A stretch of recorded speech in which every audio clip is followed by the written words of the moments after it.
Salut à tous. Le week-end dernier, je participais au triathlon du Chesnay en format sprint.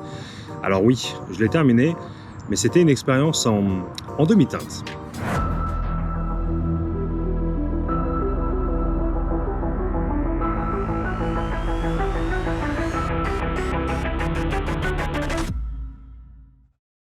Tout d'abord, avant de commencer à parler de l'expérience que j'ai eue lors du triathlon, je voudrais revenir un petit peu sur les semaines précédentes et vous résumer un petit peu ce qui s'est passé. Fin mai, j'ai chuté en vélo. Je me suis dit que c'était une bonne idée d'utiliser le frein avant tout seul et de lever ma main droite, ce qui fait que j'ai fait un soleil par-dessus mon vélo et je me suis retrouvé pendant pas loin de 3 semaines, on va dire immobilisé des deux poignets. Le côté gauche avec un plâtre parce que les médecins suspectaient éventuellement qu'il y avait une fracture du scaphoïde et le côté droit avec une attelle parce que j'avais une entorse du poignet. Donc un combo assez délicat pour pouvoir faire du vélo ou nager, c'était compliqué.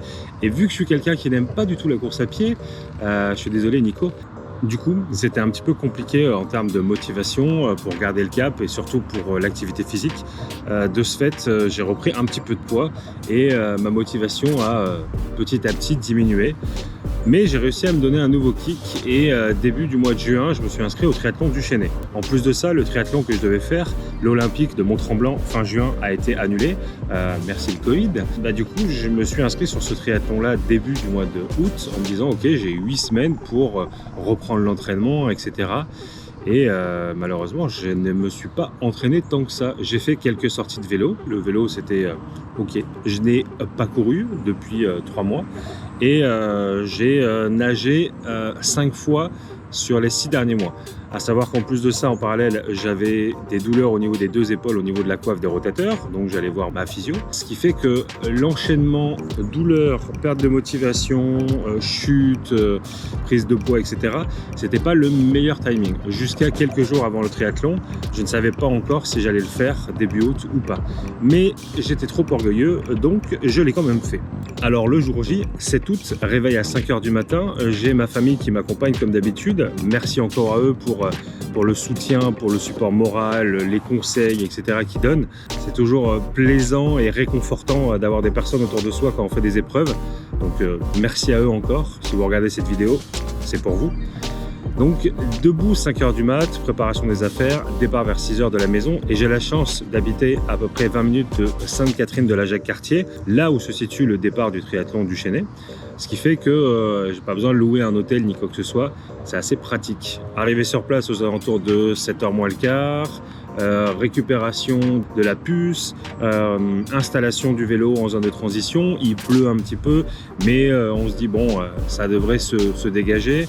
Je mets tout ce qu'il faut pour me changer pour le passage de natation à vélo, de vélo à course à pied. Donc tout est en place, mais Covid oblige, les spectateurs et accompagnants ne sont pas autorisés à suivre les coureurs, les participants sur le départ de la natation, l'arrivée de la natation et la sortie de l'eau, le parcours de course à pied ainsi que l'arrivée finale.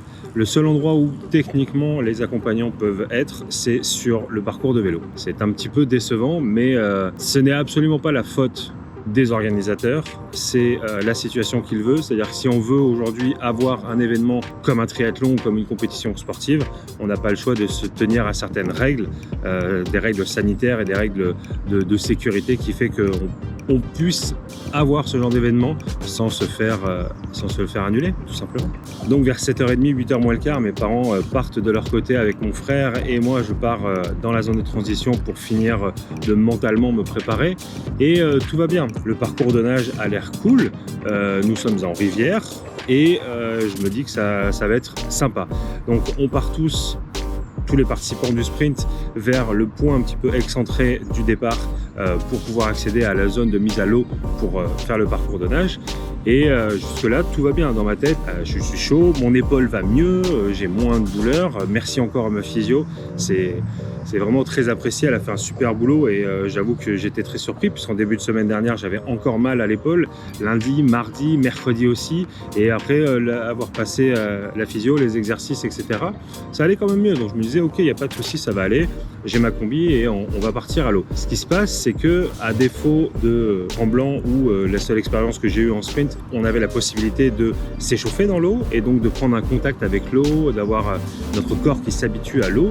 Bah là, c'est pas été le cas. Ce qui fait que tous à la queue leu et par groupe de 2, on rentre à l'eau et on fait notre parcours de nage. Et il s'avère que pour moi, ça a été un petit peu une catastrophe. Dans le sens où je me suis retrouvé à rentrer dans une eau très froide. Et moi qui ne suis pas du tout habitué à nager en eau libre, je me suis retrouvé à hyperventiler, à avoir le choc du froid, cette espèce d'effet où dès que vous mettez la tête sous l'eau, vous pouvez plus respirer, vous vous sentez complètement bloqué. C'est ce qui s'est passé pour moi sur quasiment les 800 mètres de nage. Essayer de nager sur le dos, essayer de nager en brasse, essayer de nager en crawl avec la tête sortie de l'eau, faire le chien, c'était très compliqué. Essayer de garder son calme, essayer de souffler, essayer de reprendre une respiration normale, et pour autant à chaque fois que je mettais la tête sous l'eau pour essayer de nager un crawl normal, je me retrouvais à hyperventiler.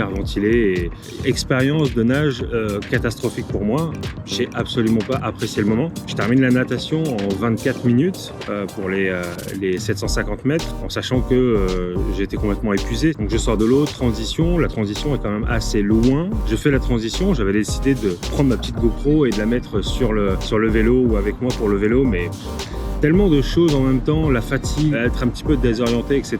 fait que du coup je laisse tout en place. Je pars de la zone de transition, j'oublie mes lunettes de soleil, donc je retourne, je récupère. Des choses qui, par l'expérience, par l'organisation, font que j'étais pas au top, j'étais pas optimisé pour cet événement. Donc je prends le vélo et jusque là tout va bien, je suis encore dans les temps. Je fais mon parcours de vélo. Alors le parcours de vélo très bien, très sympa, avec une grosse difficulté qui est une grosse côte avant le demi-tour. La particularité là de l'événement, c'est que c'était 3 boucles de vélo pour les 20 km. Moi je fais donc ma première boucle sans aucun problème. J'ai mon père qui m'encourage sur la route. Je croise également mon frère et ma mère qui eux venaient du parcours de nage et puis de la transition, qui avaient pu faire des images de moi, donc j'étais super content, et puis je les croise à nouveau. Et je fais mon deuxième tour. Et là, sur la fin du deuxième tour, sur la fin de la deuxième boucle, j'ai une des motos officielles qui se met à côté de moi et qui commence à parler avec moi en me disant « Tu vas devoir t'arrêter, tu fais pas ta troisième boucle, on ferme le parcours, etc. » Donc moi, je comprends pas trop, je continue à faire mon truc. Et puis, j'avoue que je commence à pester parce que je me dis « Comment ça ?» Je regarde ma montre, je me dis « Attends, mais je suis dans les temps. » Et en fait, il m'explique que juste après moi, étant donné qu'il y a plusieurs catégories et qu'il y a plusieurs départs avec des courses différentes, mais pour un parcours identique, les moins de 15 et moins de 13 qui font donc quelque chose de beaucoup plus rapide, etc., eux sont autorisés à drafter. Fait qu'en vélo, ils peuvent se suivre et puis se mettre à l'aspiration, etc. Et ce qui est interdit sur les autres formats. Et de ce fait, ils ferment le parcours pour laisser seulement ces personnes-là sur le parcours de vélo. Moi qui suis encore dans les temps, je suis complètement dégoûté et on me dit faudra que tu ailles voir l'admin en chef à la fin. Donc du coup, je me retrouve à finir ma deuxième boucle de vélo et ne pas pouvoir finir la troisième boucle. Alors bien entendu, à ce moment-là, quand je pose mon vélo, je suis vraiment dégoûté parce que je me dis ok, peut-être que je vais finir mon triathlon, mais je le mérite pas. J'ai pas fait mon parcours de vélo au complet. Je pose mon vélo, je récupère mes chaussures, je vais faire ma course à pied qui au final est une longue balade de 5 km de marche. J'ai les jambes coupées, je suis comme triste, je suis vraiment triste. C'est vraiment le sentiment qui en ressort dans le sens où ok, je suis pas bon, ok, j'étais sûrement dans les derniers, voire le dernier, puisque je suis sorti de l'eau en dernier, c'est certain, et j'ai pas rattrapé de concurrence sur le vélo. Mais je me dis au final, c'est un triathlon qui est supposé être ouvert à tous, mais du fait que je sois plus lent que les autres, même si je suis toujours dans les temps, je dois quitter le parcours pour pouvoir laisser les autres. Alors c'est un petit reproche que je ferai aux organisateurs de ce côté-là, soit laisser plus de temps pour que tous les gabarits, tous les types d'athlètes puissent finir dans les temps, plutôt que de couper comme ça l'herbe sous le pied à certains participants, et soit décaler plus tard les plus rapides, les pros, les autres compétitions, soit inverser certains ordres de départ. Donc par exemple mettre les moins de 15, moins de 13 plus tôt, histoire que ceux qui démarrent après aient le temps de finir leur course. Donc je termine mon triathlon, je termine mes 5 km, je suis fatigué bien entendu, mais le sentiment qui en ressort, c'est plus que je suis dégoûté de pas finir et être satisfait de moi. Parce que oui, certes, j'ai ma médaille, elle est très belle, elle est très sympa. L'avantage aussi, c'est qu'on peut retirer la anse et puis l'utiliser comme sous-verre. Donc oui, j'ai ma médaille, mais j'ai un peu le sentiment de ne pas la mériter. Parce que j'ai pas fait mon triathlon au complet, parce que bien entendu, j'ai complètement raté la nage, parce que le vélo s'est pas bien passé, je me fais couper une boucle sur les 3. J'ai pas fait de course à pied, j'ai juste marché pendant 5 km. Donc oui, je l'ai fait, mais j'ai quand même ce sentiment de pas fini. La suite maintenant, ça va être quoi? Selon les expériences que je viens de prendre sur ce triathlon, sur ce sprint, ça va être que si je refais un triathlon, et j'en referai un, c'est certain, je m'entraînerai plus en eau libre pour avoir mon corps plus habitué à l'eau froide, pour avoir mon corps plus habitué à éventuellement des conditions avec un peu de vent, avec des vagues, avec un petit peu de courant. Parce que là, cette année, je ne me suis absolument pas entraîné en eau libre. Et c'est peut-être aussi ça qui a fait la différence il y a 2 ans, c'est que j'étais allé une semaine plus tôt à Tremblant. J'avais pu m'entraîner quelques fois dans le lac de Tremblant et avoir une eau à 15 ou 16 degrés pour s'entraîner 3 ou 4 fois dans la semaine. Le corps arrive plus ou moins à comprendre que le danger est moins important que là. S'entraîner en piscine, ou voire très peu s'entraîner, et arriver d'un seul coup à une eau à 19 degrés, je crois, le choc a été assez violent. Après, bon, plein de petits détails d'organisation, on va dire. Ça reste une expérience. Une expérience est toujours bonne à prendre, qu'elle soit bonne ou mauvaise. Et je sais que je m'améliorerai sur ça. La suite, pour le moment, ça va être bien reprendre quand même de l'entraînement, régulièrement faire du vélo, des marches et de la course à pied, reprendre la natation plus régulièrement maintenant que mon épaule va mieux. Je ferai peut-être pas de compétition avant la fin de l'année, c'est peu probable.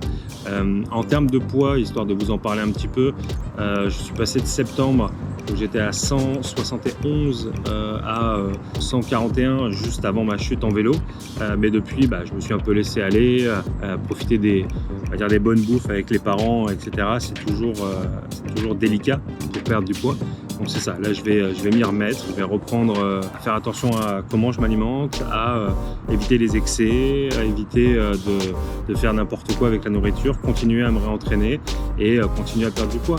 Toujours le même objectif, c'est pas une perte de poids pour perdre du poids, c'est pour avoir une meilleure qualité de vie sur le long terme. Alors voilà, merci à tous encore une fois de tous les messages que vous pouvez m'envoyer quand je reçois des commentaires sur YouTube, des messages sur Twitter, des messages sur Instagram, tous ceux qui likent les photos, les vidéos, qui laissent des petits mots, c'est toujours vraiment agréable à lire, ça donne un petit coup de motivation en plus, et puis se dire que le fait que moi, en surpoids, obèse, qui arrive à me motiver, donne envie à des personnes de se motiver eux-mêmes et puis de continuer à avancer, c'est toujours un plaisir et c'est toujours satisfaisant. Donc sur ce, je vous dis à la prochaine. Salut!